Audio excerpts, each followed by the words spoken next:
রাজ্য পুলিশের নিয়োগ পরীক্ষা হবে আজ, আর সেই পরীক্ষাকে ঘিরে গোপনে প্রতারণার ফাঁদ পেতে বসেছিল এক সিভিক ভলেন্টিয়ার। অভিযোগ, পরীক্ষার প্রশ্নপত্র আগেভাগে ফাঁস করে দেওয়ার নাম করে লক্ষ লক্ষ টাকা হাতিয়ে নিয়েছে অভিযুক্ত গণেশ বাছার।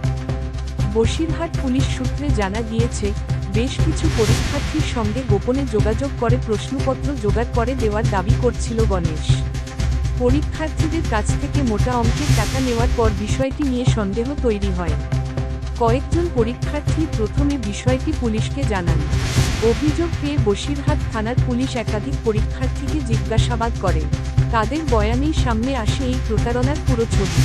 এরপরই অভিযুক্ত সিভিক ভলেন্টিয়ার গণেশ বাছারকে গ্রেফতার করে পুলিশ। তদন্তকারীদের অনুমান, এর পিছনে আরও কেউ যুক্ত থাকতে পারে। পুরো ঘটনার তদন্ত চলছে। প্রশ্ন ফাঁসের তোপে প্রতারণার অভিযোগে এলাকায় চাঞ্চল্য ছড়িয়েছে। অভিযুক্তির ভলেন্টিয়ারের বাড়ি বসিরহাট পৌরসভার ৬ নম্বর ওয়ার্ডের তাঁতিপাড়ায়। অভিযুক্তকে আজ বসিরহাট মহকুমা আদালতে পুলিশ হেফাজতে চেয়ে পেশ করা হবে। সুকান্ত দাসের রিপোর্ট, জেলার বার্তা।